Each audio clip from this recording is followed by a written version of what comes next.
banks, centralized banks, are good at privatizing profits and socializing the losses. When a bank gets bailed out, it's bailed out by taxpayers. Who are taxpayers? It's the average person. So there's a massive asymmetry there, and that just made me think there's something not quite right with the system from a social justice type of perspective. Banks are meant to be intermediaries, helping people with real needs or businesses with real needs get financing, and yet here it's hurting the people.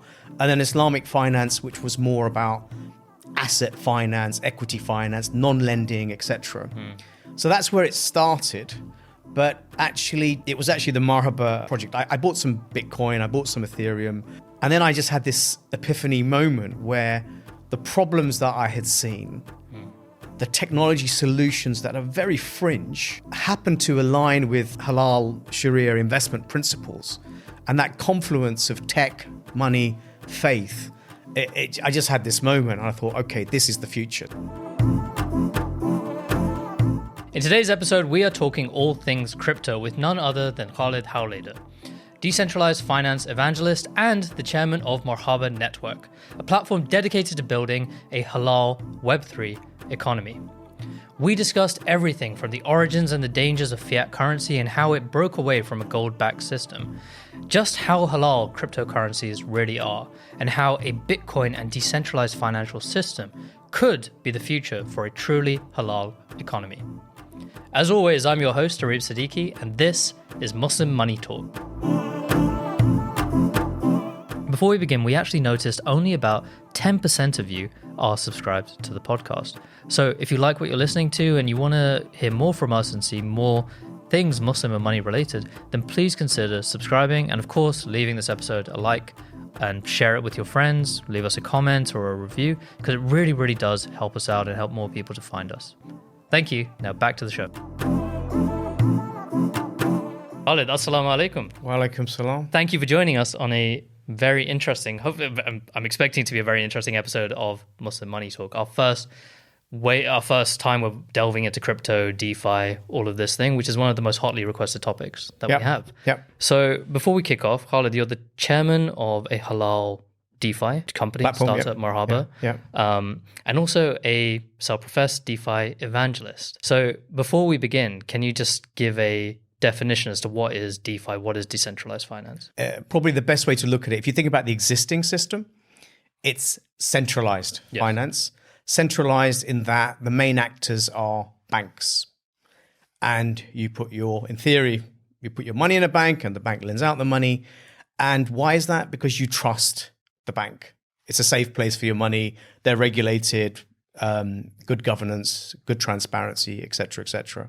So they act as centralized nodes for financing businesses. Now, banks are getting bigger and bigger. And there's a lot to say that as they've got bigger, they've stopped focusing on smaller businesses, smaller communities, because it just doesn't make sense. If you're a $1 trillion bank, how much do you care about a $50,000 loan or et cetera? So that's left a gap in the market for SMEs, for retail, small businesses, entrepreneurs, startups, which are not served by the big banks. And decentralized finance is more about allowing the individual to participate in that system, either as a recipient of finance, or maybe even I can become my own bank, for example. And by removing the bank in the middle, you and I act in a peer-to-peer way. And it's code that governs the way that you and I work together. And as long as I trust the code and the code is transparent, well, then you, myself, somebody in Morocco, somebody in Malaysia, it doesn't matter where you are. You can all act as your own individual nodes, let's say, in that system. And so it's that peer-to-peer element, decentralization. You're removing that node in the center or that sort of intersection, and we're just doing it with each other. So removing the central bank and replacing it with a peer-to-peer network, removing the governance and regulation and replacing it with codified rules within the platform itself. Now, when I look at your background, You spent the bulk of your career over at Moody's. You were head of Islamic banking there. Sorry, head of Islamic finance. Before then, you were at Credit Suisse. You did your bachelor's and your master's in software engineering. It's a career that is very centralized finance focused. Yes. So was there a tipping point? What happened in your career that made you think this needs to change? It's interesting. I think a bit of tunnel vision, the whole go to uni, get a good job, degree, get a good job. You went do that. to Imperial. Imperial, sort of undergrad and postgrad in software engineering and tech. Did it for 1 year at Credit Suisse and realized I wasn't geeky enough to be a coder. Right? As in, people do it as a hobby. I enjoy playing video games. I thought you seem pretty geeky. You knew all about Forbidden Planet, comics. No, that's true, but it's not enough. It's like coding is something that you can do as a passion as well as a job. Yeah. And beyond video games, I didn't do it. I wasn't a bedroom coder. So within about 18 months, I realized I enjoyed finance more, markets, macroeconomy, and these sorts of investing. And so then I switched to the business side of actually risk in emerging markets. That, as you say, I'm working in a centralized institution, Moody's centralized institutions. The turning point, I think, my awareness around finance, even though I'd been working in it for 15 years, I've studied it, I never questioned the system, interest. I didn't know anything about Islamic finance as a kid. Monetary debasement, inflation. I was in the system, just didn't really look left or right. 2008, being at a rating agency, working with financial weapons of mass destruction is what Warren Buffett called credit derivatives. That's the space that I was in. And then seeing what happened with the banks, why they went down, and ultimately who suffered. So people talk about capitalism. Banks, centralized banks, are good at privatizing profits and socializing the losses. When a bank gets bailed out, it's bailed out by taxpayers. Who are taxpayers? It's the average person. So there's a massive asymmetry there, and that just made me think there's something not quite right with the system from a social justice type of perspective. And then around that time is where at Moody's I started looking. My boss asked me, "Oh, we've got this thing called a sukuk, what is this?" And that was when my journey into Islamic finance started. So I've got these two tracks in parallel. One, there's something wrong with the system as it is. Banks are meant to be intermediaries, helping people with real needs or businesses with real needs get financing. And yet here it's hurting people. And then Islamic finance, which was more about asset finance, equity finance, non-lending, etc. So that's where it started. But actually, it was actually the Marhaba project. I bought some Bitcoin, I bought some Ethereum, probably back in, 2018, 2019, but just to mess around. I didn't really understand its premise. One turning point book was the Bitcoin Standard by Saifedean Ammous, which actually reads a bit like a history book about money and so on. But it just brings together tech and financial history in one quite easily digestible narrative, which I highly recommend it. And then with the Marhaba guys, Naqib, Mohammed, Dennis, the CTO, they really brought me into DeFi, how it works, the technology. And then I just had this epiphany moment where the problems that I had seen, the technology solutions that are very fringe, happened to align with halal Sharia investment principles. And that confluence of tech, money, faith, I just had this moment and I thought, okay, this is the future. So I've invested in like 15, 16 startups, mostly fintech. I only now exclusively do Web3, blockchain, crypto. Oh, that's a shame. Because because for me, that's the future. And there's a number of different upsides to that we can cover later. So 2008 happens. Warren Buffett labels these mortgage-backed securities, credit derivatives as financial weapons of mass destruction. That wakes you up. It's like a culture shock. Okay, there's something wrong with this system that's built upon debt.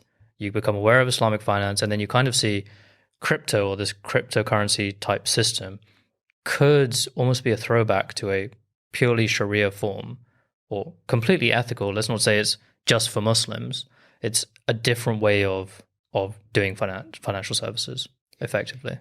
So just two corrections. One, even at that point, debt being the problem wasn't necessarily like too much debt for sure, but it was more that you had these centralized actors that in theory, banks are meant to serve the economy. Yet if you look at the size of the banking sector, it can sometimes be larger than the real economy. Yeah. So it's like the tail wagging the dog. So that just cognitive dissonance was just something that hit me. So that's that part. And then on the technology side, as a natural conservative, glass half empty pessimist, the possibility of change in the system for me was somewhere close to zero.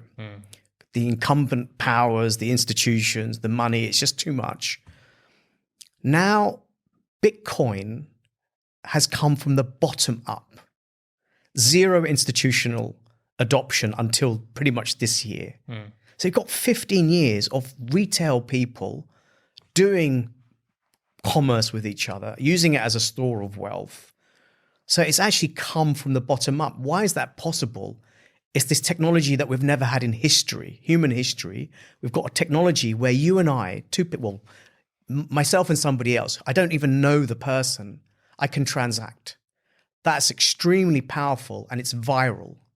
So that viral adoption gives me hope that actually there's a complementary system to big banks that serves lower incomes, middle incomes, wealth creation. So awareness of the problem, but I didn't have a solution. Technology has given us a solution, but we're so early that mainstream hasn't made the connection. And then there's incumbent interests who wouldn't want this to. Of course, it would. But disruption, Absolutely. But let's wind that back a little bit. For the viewers who don't know too much about cryptocurrency, they've heard of it maybe. They maybe have negative connotations associated with it in that they remember meme coins, highly speculative, things that happened. A lot of people lost a lot of money, for example.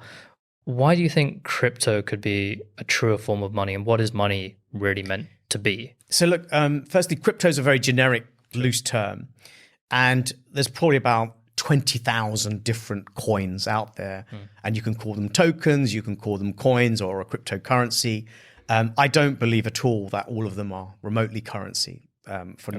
Currency, store of value, unit of account. I can't remember the third one actually. Medium of exchange. Medium of exchange. Yes. So there's Bitcoin, and then there's kind of everything else. So there's Bitcoin, and all the others are called altcoins as a sort of shorthand. Bitcoin is quite special because it's the most decentralized. So it isn't controlled by a central agency. So Bitcoin was created by a man in Japan. About this unknown person, Satoshi Nakamoto, disappeared. But in the very first block in the blockchain, he took an article from the Times newspaper. Gordon Brown bails out the banks again. So this one article, whether true or genuine, but it's there, in theory, tells you why this person created it. That as an alternative to banks, it's meant to be a peer-to-peer network. So what is it? So basically, I've heard people compare it to gold, right? In that he created almost like these finite units. Yeah. These blocks, this crypto these tokens. These tokens. You can't make more of them, right? So the idea of quantitative easing and inflation doesn't apply there. They are a medium of exchange. Ideally, you can buy things with them or exchange things. You can store value with them. But they don't seem very mainstream at the moment. So let's just take a step back, right? For something to be money, you only need two people to agree. Sure. I could call this handkerchief money, and if we agree, it's fine. So that's just something very important for the audience to understand, that anything can be money, but it's only actually relevant if enough people agree it's money. So Bitcoin each token is unique. So it was the first time with crypto technology you could preserve the uniqueness, which means you can create a coin. Before this, if you created a coin, I could copy it 5 times on my laptop, and I've got 5 times the money. So it wasn't even possible before this cryptographic technology. Now, this peer-to-peer infrastructure has been built. Let's just call it the internet, a new internet. which allows us to do commerce. But for us to transact, you have to pay a network fee. That network fee is payable in Bitcoin. So the Bitcoin actually has intrinsic value to the extent that if you want to use this network, I've got to pay to use the network. Similarly, the people who look after the network are paid by the technology in Bitcoin. So what's really powerful, and that's why it survived so long, in the absence of a centralized development team or investors or venture capital, the system looks after itself. And that's very powerful. If I go back to the viral concept, if you really want a new approach or a complementary system to succeed, it has to be viral and it has to survive actually without, I would say, concentrated human centralized action, investors and so on. So you have this self-sustaining payments network that pays the people who look after it in Bitcoin, and then you need to use Bitcoin. So there's a maximum number of units, as you've said, 21 million. Now, because people believe in the value of that network, that coin now has value. When no one was using the network, the value was 1 cent. Now that loads of people are using the network, as it grows, as adoption grows, we're probably at like 0.5%, 1% of penetration. The demand for that finite unit has grown. So now it's like at 60,000 with probably 2% penetration. So limited supply and its usage as a network fee gives it intrinsic value. As a currency, it's too volatile, and it's at this point it's more useful as a store of value rather than a currency. There's a guy who bought pizzas for 10,000 Bitcoin, like or whatever, 10 years ago. He, with hindsight, he's paid $600,000 for those pizzas. So I wouldn't recommend people necessarily use it as a currency, but as a potential small part of your portfolio that is uncorrelated with a lot of assets, although that's changing. But I do genuinely believe that its value will appreciate in future because of this opportunity of a complementary alternative system. So why is this system more Sharia compliant and more ethical than the current what's called fiat currency?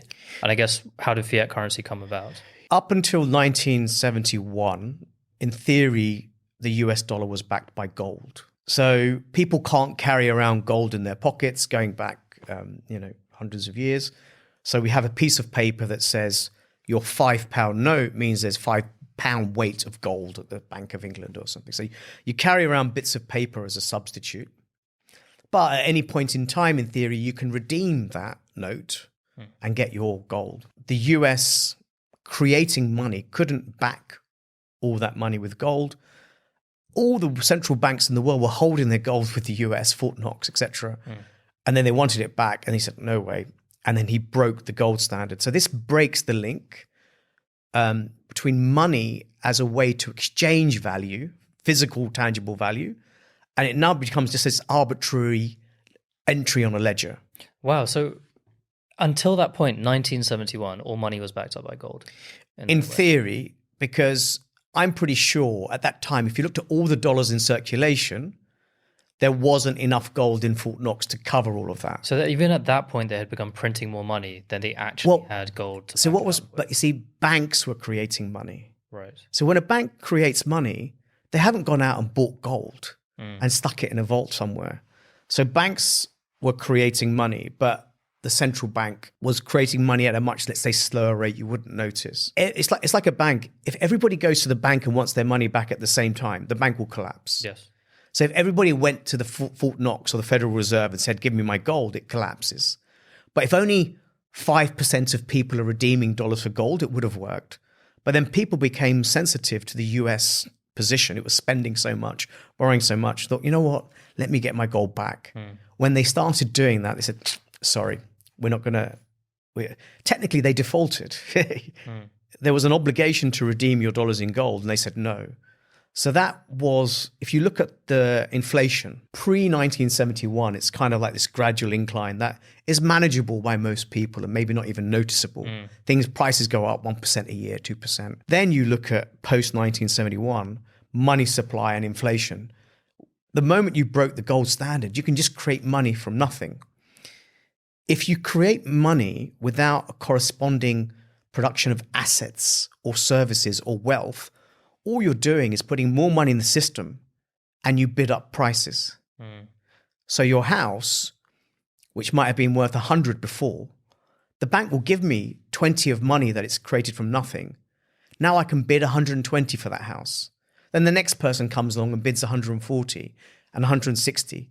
So money creation drives massive inflation. And current to the era, when I bought my first property, I think it was like, 3 times income or something like that was the limit.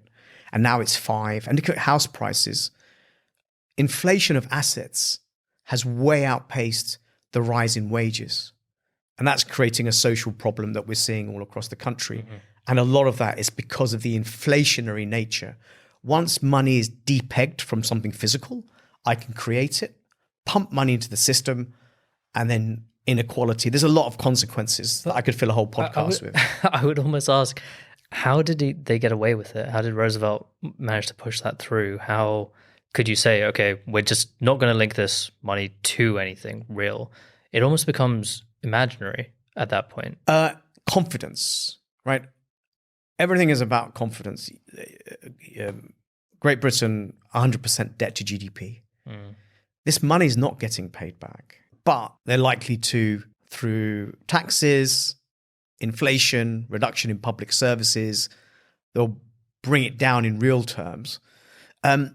If you believe in the credit worthiness of the counterparty, so for all their sins, Europe, UK, USA, developed market countries have a habit of honoring their debts, however it comes due. But now the debt levels are getting so crazy, there are concerns, but there's no alternative. Would you put your money in Russian rubles or Indian rupees or Malaysian ringgit? Despite the massive debt of the US, the dollar is still the reserve currency. In a sea of bad actors, it's the least worst one. So most people, most of your audience, don't even think about fiat money versus others. Your base wealth is held in cash. And this is where the mindset needs to change. Your base wealth should be held in assets. The easiest one is property, which most Muslims understand. Our parents, everybody like property. What's interesting, this generation, the younger generation, so yours and crypto is actually their first investment. Even in frontier markets where they don't have banks or financial inclusion, they've got access to crypto. Because to open a wallet, You just need a phone. you just need a phone. And I don't need a passport. I don't need AML, KYC. Look, regulation has its place, but it excludes a lot of low income, low sophistication persons, financially illiterate. But younger people's first exposure now, even in the UK, to investing is crypto. So they're not owning equities or stocks or property. To own a brokerage account, to own a property, the barrier to entry is so high. Whereas even if you're a student at UCL or Imperial, whatever, you can go online, buy £50 of Bitcoin and so on and start getting into investment culture. And I think that's what needs to change in our community. Don't put cash under the bed. Don't wait to buy a property, which will take you 10 years. Start investing day one of your disposable income, of your liquidity. Put 50% into something, have a horizon, short-term, mid-term, long-term. Long-term, put it in the FTSE, put it in the S&P 500, Bitcoin long-term. Short-term, you keep cash just because of your outgoings. Mid-term, I don't know, like I put stuff in gold. So do I. Gold and uranium, actually. Okay. My two sort of, and then income-generating real estate. Sure. You can get funds, access to funds that give you a share of income-generating real estate. But now even with blockchain and crypto, you're getting fractional ownership of real estate. I can buy £10,000 of a property that gives me 7% rental yield. That brings me to my next question, because I understand how fiat is so dangerous. It's unpegged. It's not linked to a real thing. It's built upon debt. People are printing money. It's inflationary. It's all based on riba. And that's, I think, one of the biggest arguments as to why people say Islamic banking is an oxymoron. There can't be a bank and it can't be Islamic, because it's built upon debt and consumer credit and is inherently entrenched in riba. But I think the jump I'm finding it difficult to make is with crypto. Okay, currencies used to be linked to gold. What's the real asset that cryptos are linked to? Just look at crypto as a technology, okay, not as an institution or a service provider. So this technology allows us to preserve the uniqueness of assets, whether it's a property, whether it's a stock, whether it's an equity, or whether it's a currency. Once you've got that ability to digitally preserve the uniqueness of an asset, think of it as the internet of value. So not only are your legal documents in that ledger, in that sort of accounting system, your money's in there, your stock inventory is in there, your real estate might be in there. So now you've got one network that covers all of your business economic wealth needs. Huge efficiencies. So just firstly think of crypto as a technology first. Okay. That's the first thing. How do we get from centralized banks to a new paradigm, a new approach? That technology now enables you to build a bank that, one, doesn't create money from nothing. It can be and bank is the wrong word. It can be asset finance. So your properties that are already in the blockchain can be offered as collateral for financing that is in the blockchain. Okay, so you can back it up. So you can do technology. Asset financing within that. Your assets could be the equity of your company. Okay. Right now, if you want to try and raise equity against your business, you probably have to be a $20 million business and list on AIM and spend 500. It's not possible. Here, even as a small business, the costs of entry are so low, they're so democratic, that everything that's the privilege of bigger tickets and bigger money, you can do it now, but it can also be asset-backed, equity-backed. And even if I want to share profits from my business, if it's all on chain and you own equity, I can automate a 10% profit to all the parties. So that technology, that cryptographic technology, allows you to build a system that, in my mind, more sincerely reflects what I believe to be halal finance, halal investing principles. And because it's new, the incumbent banks, fractional reserve, riba, they're not there yet. So there's a chance to build something. And if you get a viral adoption, you'll have built something for your community that suits your values. And if you don't like it, you don't have to come there. You can go stick with your bank. Why this instead of going back to a gold-backed system? Look, gold, it's too impractical. You're not going to shift buckets of gold around. Security is an issue. And if you're a Palestinian refugee, what are you going to carry, right? You can put your wealth on your phone, very secure, and you can use it to transact peer-to-peer to get your family out. So gold serves all the purposes of hard money. It's just impractical. And if I was carrying around a bucket of gold, security becomes an issue. No, carrying it around, but the same way that crypto is the technology. No, but so Bitcoin, so there's the technology that has enabled what some are calling the digital equivalent of gold. Sure. Which is Bitcoin. Yeah. So, and because now enough people believe it, its value is appreciating. And so it's limited in supply, like gold. Sure.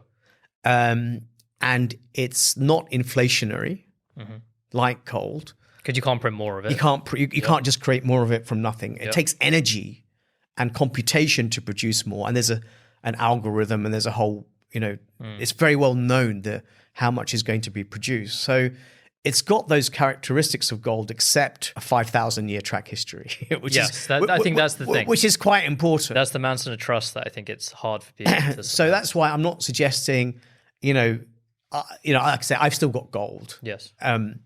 But with an eye on the future, I have a percentage in Bitcoin because for my kids' education fees. Right? I've got a very long time horizon in over excess of 10 years. That's why for them, I've put it in Bitcoin. Okay. Because over 10 years, I'm very comfortable that with a 90% probability, it will way outpace anything else in my portfolio to a degree, a multiple degree.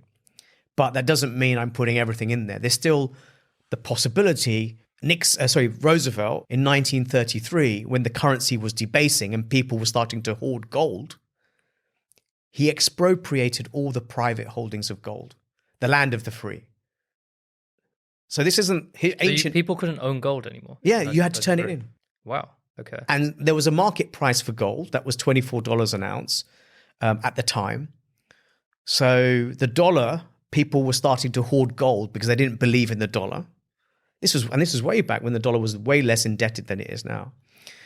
And he passed a law that says all private holdings of gold have to be surrendered to the government. I think only if you're a dentist, you're allowed to keep some gold for fillings. For fillings and stuff like that. After he pulled in all the gold, they then changed the price of gold to $37 an ounce. So the big risk of Bitcoin, I say the big risk, does the government turn up one day because they've missed the boat on Bitcoin as a reserve asset? They say, okay, we need to expropriate all your private holdings of Bitcoin.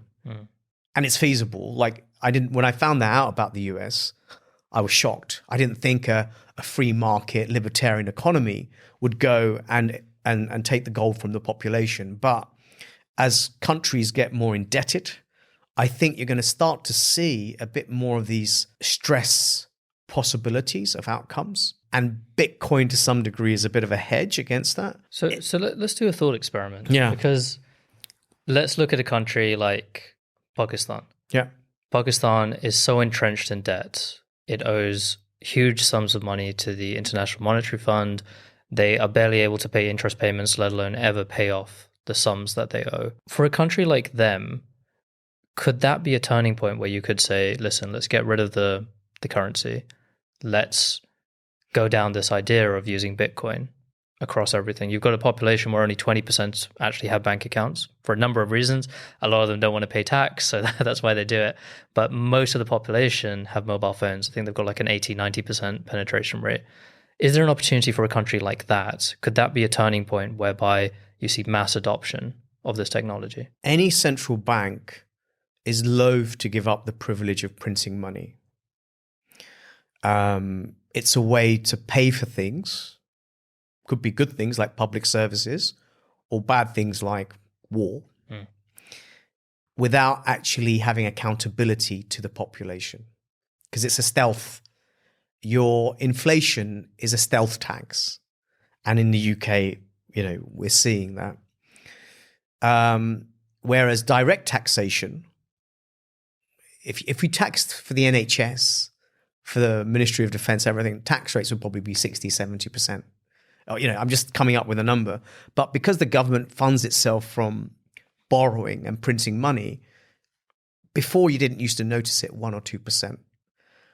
Now, if you're the UK, Europe, Japan, USA, because your currency on a relative basis is still one of the best, you can get away with that even if you're debasing your currency slowly, people still want to hold sterling. People still want to hold dollars. Pakistan and other frontier markets like Nigeria is a fantastic, nobody wants to hold that currency. In Nigeria, they're hoarding dollars. Yeah. So you've already lost monetary sovereignty. You've already lost the ability to print. I don't know quite whether Pakistan is at that tipping point versus somewhere like Nigeria.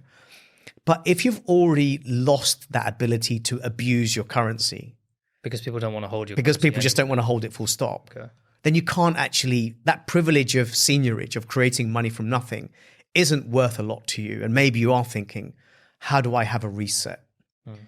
So let's just presume you've got a very forward-thinking central bank that recognizes printing money is not working and is not the answer. You could make it legal tender and then let people hold it, transact in it. And by osmosis, it can't be a disruptive, a shock thing. But by osmosis, as more and more people start holding it, using it, etc., you start to shift to a more deflationary form of wealth, where actually over time you get richer rather than poorer. And look, you'd probably have to do a PhD in this, but I think there's a whole bunch of social and economic consequences around getting richer over time than getting poorer. But there's an incumbent system that says, oh, inflation is good, you can raise prices if prices got cheaper on a relative basis, nobody would spend. And we have consumption-driven economies. Nobody talks about consumption as curtailing consumption as a cure for anything. But this theory where if you have your wealth growing over time or your currency appreciating, and things get cheaper effectively, and they say, oh, the economy will stop because nobody will spend money because it's be cheaper next year. This is one very popular, I think, ideology or trope. I don't wait to buy my phone or my laptop because it's going to be cheaper next year. You will still buy things. But in Pakistan, if people start holding Bitcoin and they start to see their Bitcoin going up and up and up, that becomes households gets wealthier. Maybe government finance, maybe they should put some of it into the central bank as a reserve asset. El Salvador is the notable case that has been buying Bitcoin every year. Bhutan, which I just discovered lately, has been mining Bitcoin from hydro energy, so purely sustainable, and they've got 1,400 Bitcoin in their sovereign reserve. Wow. So it's like they're already laying the groundwork to make that move. But then you spoke about indebtedness to multilateral institutions. People like the IMF, the World Bank, they've come out quite hard against El Salvador and others because if you start, those institutions are anchored to the dollar. If frontier markets, if BRICS start to shift to a more gold-backed, asset-backed, Bitcoin-backed type of currency, you start to diminish those fiat currencies. And basically Western power on the which becomes very politically themed in this current period. But does that... Okay, I've got so many questions to go down here. But one is, in terms of maybe a meeting of minds or marrying the two ideas together, we've heard of central banks looking to launch their own digital currencies, CBDCs, central bank digital currencies. Could that not be a good middle ground? Devil is in the details. Okay. Central bank digital currency, there's two features which I think are very dangerous. Privacy and programmability. Privacy, every single transaction that you do will be monitored by central bank, possibly. And typically you're innocent until proven guilty. But then people say, if you're innocent, you've got nothing to fear. You know, that's, you know, once you put, this goes back to centralization. If you give too much power to an institution, social engineering, political ideologies, ethical ideologies. So in Canada, those who didn't want to vaccinate were protesting. And with hindsight, with all the stuff that's emerged, they've been validated. For sure. President passes an emergency act that blocks all their bank accounts. So it could be weaponized very easily. Very easily. Yeah. And you can even circumvent the democratic process. So I got a shock when Sweden's central bank put negative interest rates. So it just occurred to me. So if I want to save my money, you have to pay for it. Now you're telling me because I want to save my money, I have to pay? Because you have a consumption-driven ideology. And actually you want people, rather than save money, you want people to spend money to keep the economy up. So you can start to do this type of social engineering. So that's on the macro side, or even, and I'm going to get, you know, political here, your mobile phone location puts you in proximity to a peace protest. Anybody within 2 kilometers, I switch off your money. I didn't need any type of court act, you know, so it's very dangerous. Now, you don't want to bet on, maybe you like the government now, but, you know, governments are meant to be answerable to the people. Yeah. And we've seen lots of examples of centralization working against the public interest. So I think 90% of people are fundamentally good. And if you leave them alone and they can take care of their families and take care of their children, they don't care what happens above. So let the 90% do what they want with their finances and their wealth. So privacy, if a CBDC maintains privacy and doesn't have programmable features, I think it's fine. I think you get the benefits of crypto without the uncertainty. So I think if the government has those two things covered, then I think it could be fantastic. But I just don't. History, human beings, we're fallible. I think better off let people innocent until proven guilty. Sure. And if there's a pattern of behavior that looks bad, like in your bank, etc., like if you're doing $1 million transfers to dodgy countries, well then fine, you're worthy of investigation, but don't make me day one. I'm under surveillance. Thank you for listening to Muslim Money Talk. If you like what you've heard so far, you might be interested in checking out what we do at Kestrl, the Muslim Money app. Kestrl is a service that helps Muslims who want to grow their wealth without having to compromise, whether it's on their belief or user experience or price. I founded Kestrl because of how fed up I was at how poor Islamic financial services were in this country. Often people didn't use them because of how bad the user experience or customer service, and indeed how high on price they were. So Kestrl was the answer to that. If you download the Kestrl app today, it can help you by creating a budgeting plan. Plug in whatever bank account you have and it will create a auto budget just for you. You can then tell us what goals you're saving for and we'll save towards them automatically into pots, and then crucially link you towards Sharia-compliant investment and savings products as well. So download Kestrl today and try it out for yourself. Now back to the podcast. It's already sort of happening. I mean, we've got this big debanking debate happening here in the UK that Nigel Farage really accidentally shone a light on, where he got debanked by Coots, by NatWest, for his own political views and activities. But it shone a light on what was going on with Muslims, where a lot of people with Arabic sounding names like you or I, or people who were donating to places in the world like Palestine, were just getting their bank account shut down. So I've had at least 2, maybe 3 of my startups, Muslim founders doing business. We've sent you a notice, we're closing your bank account, right? Why? Because for a startup, you're not big business for them. Yeah. And the compliance cost is so high that why take the risk? If you're a multinational, then fine. The regulatory regime doesn't distinguish. And so there is a bias because of the systemic bias against countries' political views, agendas, and so on. And so going back to centralization and decentralization, should you be victimized on the basis of your ethnicity, of your faith, of your political views? Having that type of CBDC allows that to happen very easily. And you may look, broadly, the UK is quite good in terms of its judiciary.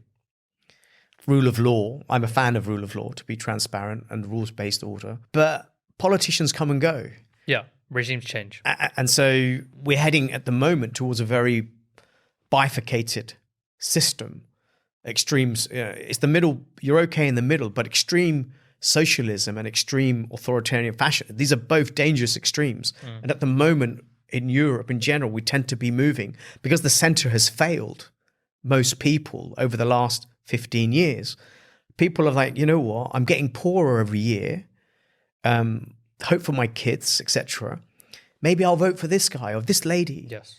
And that's really dangerous. So if you don't look after the middle, it can lead to very disturbing outcomes. As we're seeing right now, look, we've got a situation where there were widespread protests and unrests in the UK, mainly people for some reason blaming immigrant populations, particularly Muslims, right? But their problems, a lot of the problems they were raising were valid. It's just they were putting their arguments in the wrong place. They've been really affected by a cost of living crisis. They've seen rampant inflation. They've seen, their salaries failing to keep up with rising costs. It's frustration. So if you go to the Bank of England website and there's a nice calculator there for inflation. Since 2008, it's like 60%. 60%, 50, but 15 years, you think that's okay, that's a long time, it's not too bad. If you look at wages, 2/3 of the country, I think it was a TUC survey or something, wages have been flat. So imagine you've been working for 16 years, everything's got 60% more expensive, but your salary's gone nowhere. And this is also a consequence of technology, education. There's a lot of themes going on here. And we haven't done a good job of financial literacy, of how do you preserve wealth, where does money come from, how does it work? And maybe I think some of that might be structural and deliberate. If you don't know why you're getting poorer, you don't know the cause. And so I saw the interviews with some of these persons on the riots, and they were saying, oh, things are worse, things are bad. They couldn't articulate why things were going wrong. And it was very easy to monopolize or channel that frustration with an agenda into a negative angle. I'd say it's these immigrants coming in, taking your jobs. That's the problem. It's not the 100 billionaires that have been created, et cetera. So financial literacy is a big part, and making sure people have an investment culture as opposed to a pure cash savings. So these are things that need to change. And I think the community, our community in particular, doesn't do a good job of, I know, might add money in the bank or real estate. Those are the two things. Yeah, for the most part, that is how nearly every Muslim on the planet kind of thinks, right? Money under the mattress, or let's invest into property, maybe gold, that kind of thing. Now, just as a quick recap before we go on, because I really want to talk about what you're doing over at Marhaba, the way in which things ran, and arguably things were much better back then, is when currency was linked to gold, right? You could say the golden age of Islam was an entirely gold-backed system. And in those days, you saw, you don't have all the problems that we have today of rampant consumerism, instant gratification, massive waste being produced, and of course, riba. Now, at some point, currency, people began to print more and more of it. That led to, increases in inflation, but maybe not that noticeable. And then eventually, currencies were depegged from real gold entirely. And that led to a lot of the big problems that we see today with big debts, rampant poverty, financial crises, that sort of thing.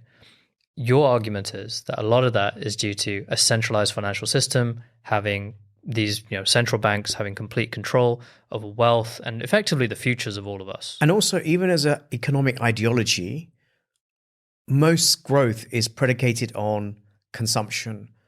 People buying things they don't need with money they don't have. That's core ideology, advertising, promotion, consumer debt. Even as a culture, consumerism. iPhone 16. Like all these iterations, things aren't built to last. And so when you have a culture built on consumerism and you want to keep up with the Joneses and you want the plasma TV or you want the car, and the bank is all too ready to give you debt, which they've created from nothing. The irony that they print money, they use it to buy your house, and then if you default, they get a house in return. Yeah. And meanwhile, they've made money on money. So it's all completely like digits on a computer. And it's completely against the tenets of Sharia, or as we know, Islam. So there's lots of causes. It's not just monetary. There's ideology, morality. There's lots of things. So just to simplify it to monetary is not the only cause. But going back to, I think what's really happened since 2008, before the inflation was happening sort of slowly and sneakily, and so people don't feel the pain, and that's okay. And wages kind of keep up. But in 2008, when they just printed money, they realized, oh, wow. And then once politicians and central bankers kind of got together, we can keep doing this and keep doing this. And then pandemic, let's just print a whole bunch of money. And then you've seen, my mum complains about the Tesco's shopping basket prices have gone through the roof. Yeah. People feel it now because they've now found it's an easy shortcut. If you're a politician and you're in power for 4 years, you'll print the money, bribe the population with their own money, and let the next politician sort it out. So your take on it is, instead of going back to a system which is linked back on gold and giving the power back to these large central institutions, let's introduce decentralized finance that's backed up by a cryptographic technology. You have a coin in there, Bitcoin, a digital currency. Bitcoin or or some equivalent. But you can have tokenized gold. Sure. Yeah, you can have a coin linked. So some kind of hard money substitute and a real asset economy. Sure. Equities, businesses, real estate, even accounting services. Sure, whatever it might be. On this network. On this network. And the difference is that it's decentralized. Yes. So I can exchange with you without having to go through a bank to store my money. I store my money in the cloud. It's just online. You store yours there. And all of our assets, we can say how much they're worth in terms of this coin, as instead of saying GBP or USD. I think we will still be thinking in terms of sterling for the next 20, 30. That's not going to. This is a decade. Sure. I'm saying, but long-term vision. So what you'll do, your assets generally, you'll see them appreciate versus inflation. So if you look at the euro, so this is an example because it's a new currency. It was created like 25 years ago. If you look at the euro versus gold, the euro's it's lost 90% of its value versus gold. So if you had gold on chain or in your wallet and you'd bought it at the same time, you'd still be thinking in terms of euros. You're not going to be thinking in terms of grams. No, of course. So your unit of measure will still be the fiat currency, but you'll be indexed to inflation to a better degree, protected to a better degree through asset services and investing. So then in your journey, once the crisis happened, you became disillusioned with centralized financial system, you met Nakeeb and the guys behind Marhaba. So what is Marhaba? Nakeeb's a funny guy. At the time he started, I didn't go anywhere near crypto. When did he start? Oh, Christ. So what was this? This was what? End of 21, I think. It was years ago. Yeah. And because I come from a centralized background, I'm obviously older. I've built my reputation. My tenure at Moody's, I was kind of paid to tell the truth, which is very unusual in financial services. I gave my opinion on how risky something was. And I did that for 16 years. And I did that in the Middle East, a region where getting the truth is, in terms of financial services. So here I was talking about countries, talking about banks, and I always had to explain why I thought the way that I did. And then Nakeeb, I think he finds me on LinkedIn and, hey, wants a call. And at that point, it was called Amana Finance, and wants me to work with him and invest and everything. I'm saying, sorry, I don't do crypto, Really nice guy. I think he came back to me again with some of his other partners. I said, nah, sorry.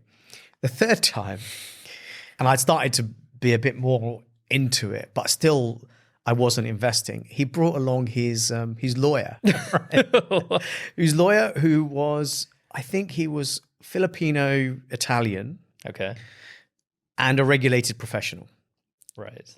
And this is where my prejudice comes in. Regulated professional. I trust him more than a regulated professional. You mean like an ACA? As a lawyer? Oh, okay. Yeah, as a lawyer, you can't mess around with scams and frauds and stuff. Sure. And then who's also worked on, I'll name check him, Harley Zappino, really nice guy, young guy, built up his own law firm in this space, non-Muslim, and has worked on a number of different crypto projects, and is the chief legal advisor for Marhaba. I'm like, okay. And then I interrogated him, and no offense to Nakeeb, but I trusted his answers, right, as a lawyer. And the stuff that he told me, and not only that, he was willing to get paid in some of the tokens of the project. So I think if a regulated professional, and lawyers can charge a lot. Yeah. So one, there's an economic validation of the project, and two, there's a governance validation of it. But it goes back to trust. So it goes back to trust. So then I thought, you know what? Okay, there's something here. I invest a small ticket. And then over the next 6 months, I meet the rest of the team, the crypto ummah, let's call it that. Younger guys, really smart, and trying to build a Sharia-compliant system. And then I saw the ethics. Like, people were wanting to send them money to build this system. What, just like as a Qard Hasna? No, as in like, where can we invest, and like, how can we help, and so on. And raises a substantial chunk of money. And because and I always remember, it's because he's late in launching the product. I hope he doesn't mind me saying this. He comes to me one day, he says, Khaled, is it okay if I take a salary? And he hadn't been taking a salary. And I'm like, huh? I'm like, but you've got all this money in the bank that signed up for this future token raise. And he's like, yeah, but I'm going to be late. I was meant to launch in September. And I'm thinking, this guy is like, he's like weird. He's like weird. he's like, I mean, God bless startup ever launched on time. God bless him, right? I mean, like he's like unusually ethical. Yeah, mashallah. And at that point, I thought, you know what? And I upped my investment by multiples. Wow. Because for me, it's about trust. Yeah. And worst case, the company fails, but I know the intention was true. And because now I'm a believer that this is the only way, I now only invest in parts of that DeFi ecosystem. So what is Marhaba? Oh, so look, simplistically, it's a self-custody wallet. Where a self-custody means the money's in your control, the wealth in your control. Similarly, if you lose your password, that's in your control. Now that whole stuff is getting easier, but self-custody is a responsibility.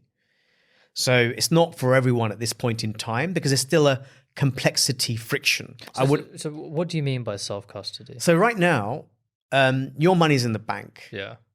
If the bank runs its business in a risky way and collapses, a portion of it is insured, but the rest is lost. Yeah. So I don't want my wealth to be subject to whatever behavior a bank might take.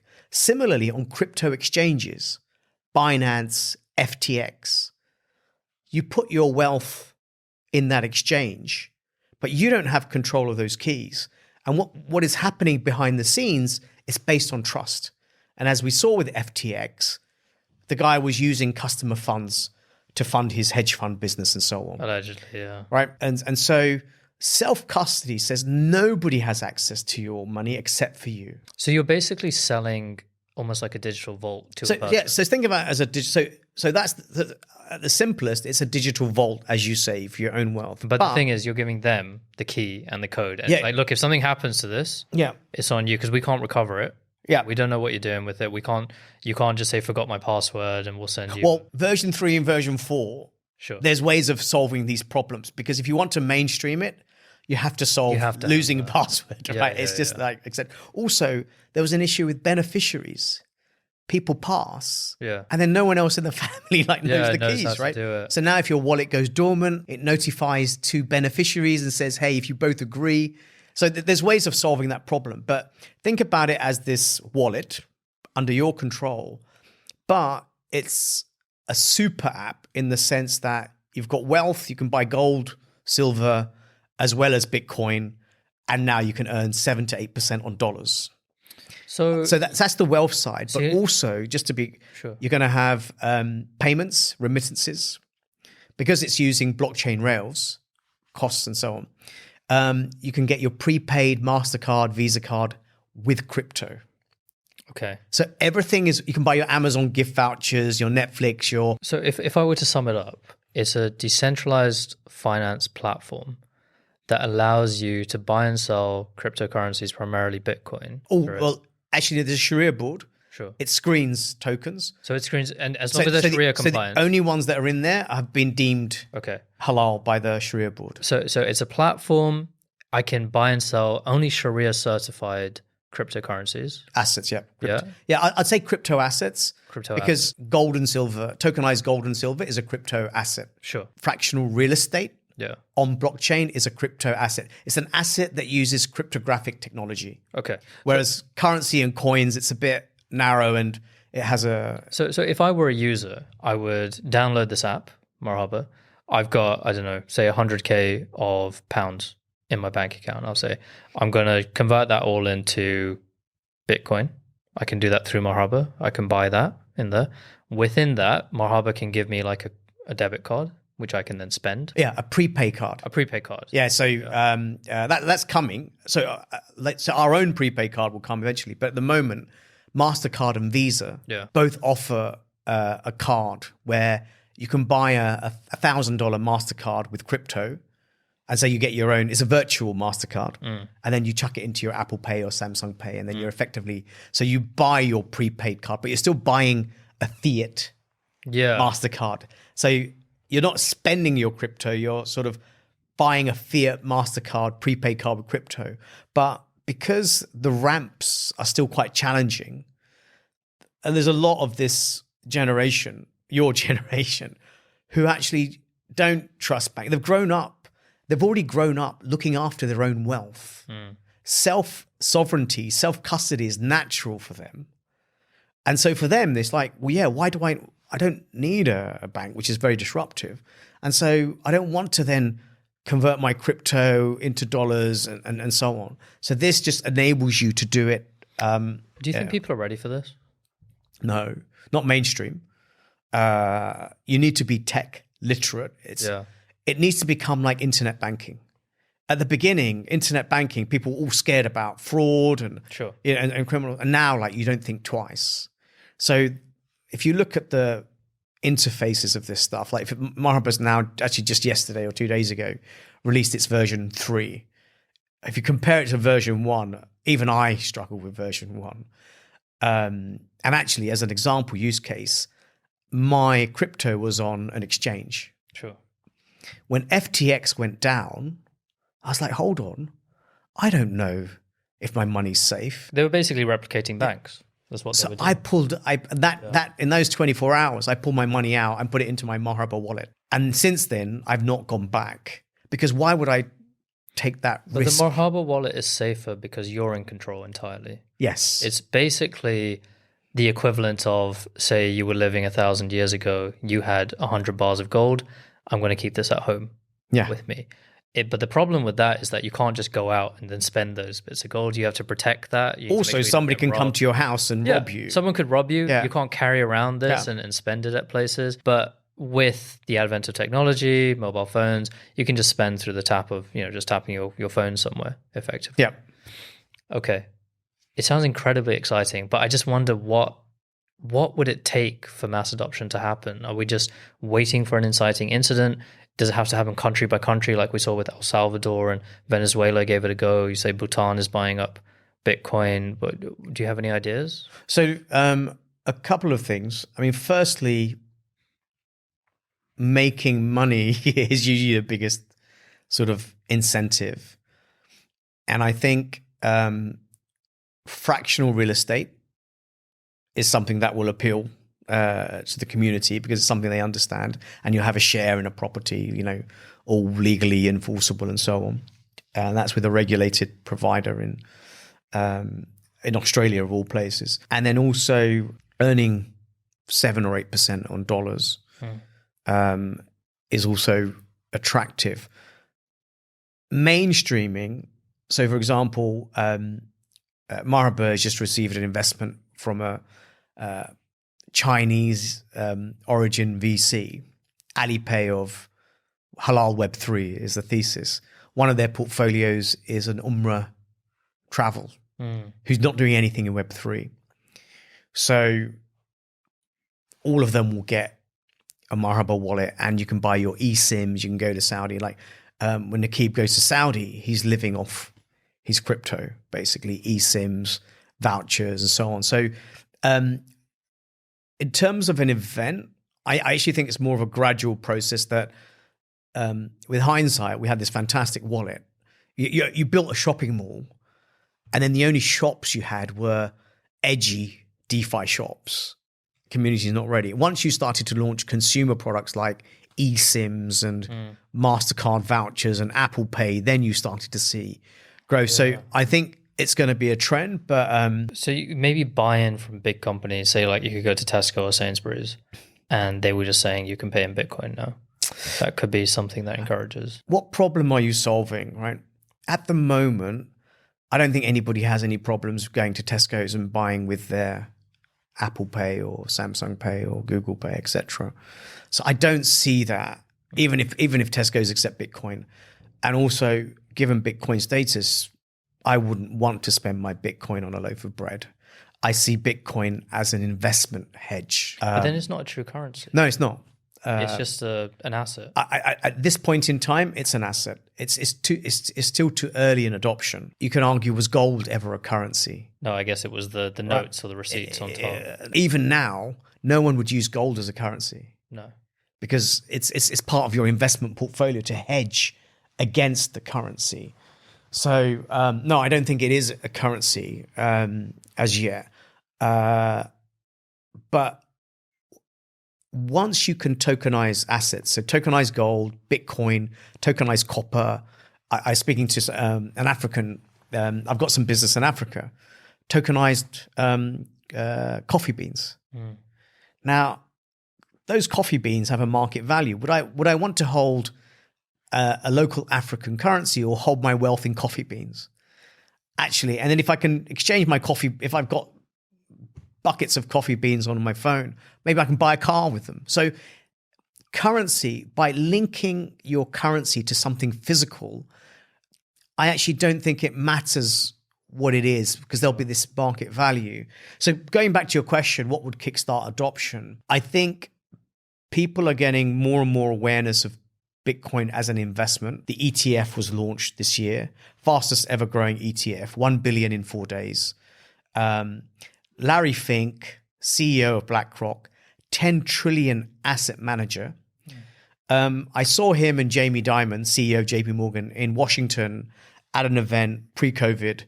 Both of them, Bitcoin index of money laundering, this, that, and the other. They were naysayers, yeah. Completely. Now you see him on CNBC. He talks about Bitcoin, he talks about tokenization. When the CEO of a $10 trillion asset management is talking his book, it's going to happen, 100%. So now that it's hit the institutional space, your asset managers will start offering it. Eventually, your banks will start offering it. So the mainstreaming of it will bring adoption now that it's been legitimized. And your wealth officer at HSBC will say, okay, we're now giving you access to the Bitcoin ETF. Here's the performance, 6,000%, da-da-da. They will start recycling the narratives. But there's a tension there between monetary authorities and, well, but it's interesting, BlackRock, which was always part of Wall Street, always part of the system, their heavy promotion of Bitcoin is actually counter to the interest of the people that they used to work. So it's very interesting to me. So what do you think is driving that? Because wouldn't they want to release their own coin or something that they could manage themselves? Look, BlackRock's business is in managing wealth, and they're the world's best at it. They're seeing the trend. Young people are owning crypto, high net worth, family offices, loads. So they're saying we're not serving this customer base. Also, if I had 1% of Bitcoin in my portfolio, I would have outperformed the S&P 500. So even if you're doing your job as an objective wealth manager and you don't have one, I'd say you're not necessarily doing your job because your narrow tunnel vision, you're not thinking. And as a result, your customers have lost out on a huge... You'll go the way of the dinosaurs. So I think the mainstreaming will come... The growth has come from bottom up, organic, retail, etc. But the mainstreaming will come from top down, I think. Another way could be, I'm just remembering the lecture that you gave just 2 days ago and a question from the audience, could be Islamic insurance. A peer-to-peer based way of, say, me and yourself and 3 other people were in a circle and we are each paying into that circle every month. So there's always, say, £1 million in that circle. And if something happened, say it's a health insurance circle to one of us would receive that payment, in one go. And it's completely decentralized. There's no company in the middle issuing it out. Maybe an Islamic retail insurance, which doesn't really exist here in the Western world, maybe that could be a way of forcing adoption. No, I think the operative word there is forcing. I think you're absolutely right in that it's a technology, almost perfect use case for decentralized blockchain, etc., allowing a group to come together. And you can even do it on a massive scale, which is how. But it's such a heavily regulated industry. I think the regulatory barriers, the lobbying, they would do everything possible to block it. And I don't know, like what's not clear to me. I remember from my time at Moody's, when looking at the customers of Islamic banks, I don't have precise numbers, but I would have said that maybe 25% were orthodox that would happily pay a premium to bank Islamically. 25% given a similar product, even if it's because it's Islamic, it's a brand affinity. So even though they're not cheaper, but they're similar, I'll do it Islamic. I'll express my preference. 50% are still product driven. If it's the best product, even non-Muslims will come. And so in Dubai and other countries, Islamic banks are super competitive on retail. Sure. Like great tech, great service, all the rest of it. Car loans, which happen to be very suited to Islamic. Some of the Islamic banks kill that market. They're very strong. So, and there, the secular customer will still go for the best product. So having that anchor base is very important for deposits and your liquidity and so on. You've got this guaranteed customer base. But I think it's too complicated. Really? Yeah. I think, so how much of the population who probably all have insurance right now and have become very comfortable with the way that insurance works, how many of them are willing to shift? People are stressed in terms of time management, wealth management. How many of them will shift to a new model? How many of them are genuinely orthodox sensitive that they will change their entire way of buying insurance? I think there's a big barrier to friction there. Now, Sure. if HSBC or Standard Chartered or someone says, we have a genuinely decentralized product that we've built for you, that you guys can do it with yourself and we'll charge a management fee, then I think the customer will switch. But asking them to do it themselves, it's too early. But what if you went for a population who are just getting onto the insurance ladder? Maybe it's first-time car buyers or students straight out of university who are looking at health insurance or travel insurance. Could that not be a way in? Or is it still, do you think, the brand reputation still matters so much? You've raised a good point. So firstly, look, I think the younger population would be more comfortable with this. Sure. There's some stats actually just published a few days ago by Chain Analysis. In like the transaction volume in MENA, which includes Turkey, was something like 380 billion on chain. Mostly younger demographic countries. 380 billion? 380 billion of transaction value done on chain in the last 12 months. Can you see from how many individuals, or is it? I don't know. I don't think they published the number, but it's the MENA countries. Sure. Turkey alone was 130 billion. Wow. Because the currency is debasing. Yeah. People are holding dollars, tokenized. So Turkey is a good parallel to Pakistan. Yeah. But what was interesting, they had stats on the UAE and Saudi, 30% have transacted via DeFi, decentralized exchanges. So that segment of the population, if in the Marhaba wallet you offer insurance and it's decentralized insurance, that segment will do it. But most people buying insurance tend to be older. Yeah. So I think there's a demographic kind of trend. So over time, if you're building for that demographic, sure, but then also insurance is your catastrophic protection against an event. I still wouldn't want my catastrophic protection to be linked to an untested product or startup. Yeah, I see what you mean. So I'd probably want a big insurance company to say, well, look, I think this is a great idea. Let's back it. And look, even for banks, it's a contradiction. See DeFi. A bank can have DeFi with its own customers.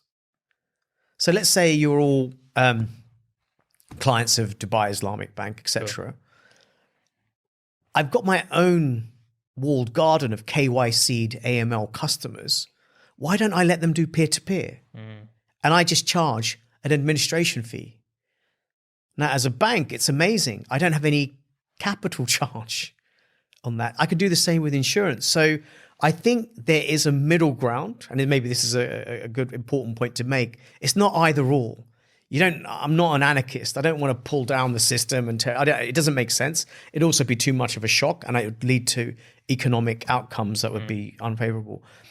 I think banks can, and this goes against my sort of libertarian ideas, but as a mainstreaming concept, you can actually have a bank's customers benefiting from DeFi.